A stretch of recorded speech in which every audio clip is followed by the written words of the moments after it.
जय श्री कृष्ण, राधे राधे। आज हम बात करने वाले हैं सफला एकादशी के बारे में। कहते हैं कि जो भी व्यक्ति श्रद्धा और विश्वास के साथ इस व्रत को करता है, उसके जीवन से बाधाएं दूर होती है, कार्य सिद्ध होते हैं और हर मनोकामना पूरी होती है। तो आज की इस वीडियो में हम जानेंगे कि साल 2025 में सफला एकादशी कब है, व्रत की विधि, कथा और महत्व। तो चलिए शुरू करते हैं। पौष मास की कृष्ण पक्ष की एकादशी को सफला एकादशी के नाम से जाना जाता है। सफला एकादशी के दिन भगवान विष्णु की पूजा किए जाने का विधान है। पौराणिक मान्यता के अनुसार सफला एकादशी का व्रत और पूजन करने से साधक अपने सभी पापों से मुक्त होकर निर्मल हो जाता है और उसे जीवन में हर कार्य में सफलता प्राप्त होती है। अब जानते हैं कि साल 2025 में सफला एकादशी व्रत कब किया जाएगा। इस वर्ष सफला एकादशी व्रत 15 दिसंबर 2025 सोमवार के दिन किया जाएगा। सफला एकादशी व्रत का महत्व। सभी व्रतों में एकादशी के व्रत को उत्तम माना जाता है और एकादशियों में सफला एकादशी के व्रत को विशेष महत्व दिया जाता है। इस दिन भगवान विष्णु की पूजा किए जाने का विधान है।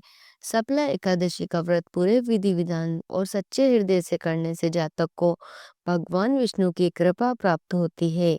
साधक के सभी पापों का नाश हो जाता है।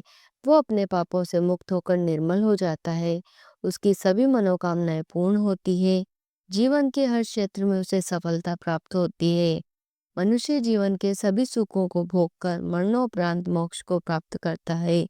इस दिन ब्राह्मणों और गरीबों को भोजन कराने और दान करने से महान पुण्य की प्राप्ति होती है। घर परिवार में सुख शांति आती है। धन समृद्धि में वृद्धि होती है। हिंदू मान्यता के अनुसार सफला एकादशी बहुत ही शुभ फल देने वाली है। इस दिन भजन कीर्तन व्रत और पूजन करने से जातक को भगवान विष्णु की कृपा दृष्टि प्राप्त होती है।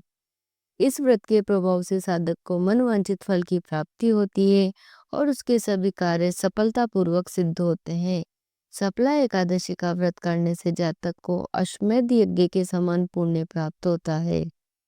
अब जानते हैं एकादशी व्रत की विधि। अन्य एकादशी की भांति सफला एकादशी का व्रत भी एक दिन पूर्व यानी दशमी तिथि की रात से ही आरंभ हो जाता है।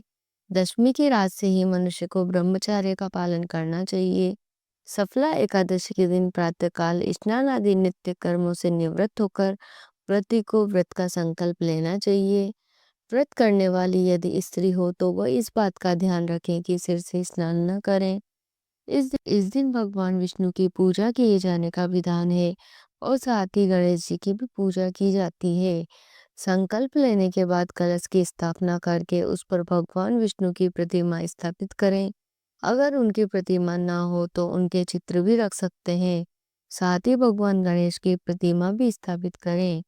धूप दीप जलाकर सर्वप्रथम भगवान गणेश की पूजा करें। उनकी रोली चावल से तिलक करें, मौली चढ़ाएं, जनेऊ चढ़ाएं और फल फूल अर्पित करें। फिर भगवान विष्णु की प्रतिमा को पंचामृत से स्नान करवाकर चंदन से तिलक करें व नैवेद्य अर्पित करें। फल फूल व तुलसी अर्पित करें और धूप दीप से आरती करें। यदि आप स्वयं ये पूजा नहीं कर सकते तो किसी योग्य विद्वान ब्राह्मण से भी पूजन करवा सकते हैं। तत्पश्चात भोग अर्पित करें, विष्णु सहस्त्र नाम का पाठ करें और आरती करें। इसके बाद सफला एकादशी व्रत का माहात्म्य और कथा पढ़ें या सुने। दिन भर उपवास करें। संध्या के समय भगवान की पूजा और आरती के बाद फलाहार करें। अगले दिन द्वादशी को ब्राह्मण को भोजन करवाएं और यथाशक्ति दान दक्षिणा देकर संतुष्ट करें। फिर उसके बाद स्वयं भोजन करें। व्रत की रात को जागरण अवश्य करें। इस व्रत के दिन दुर्व्यसनों से दूर रहे और सात्विक जीवन जिए। अब जानते हैं एकादशी व्रत के नियम। सफला एकादशी पर भूलकर भी ये काम न करें।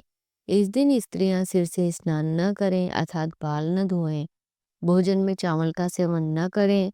व्रत करने वाला इस दिन ब्रह्मचर्य का पालन करें, मौन रखें, अन्यथा कम बोलें, बिल्कुल भी क्रोध न करें और अपने आचरण पर नियंत्रण रखें।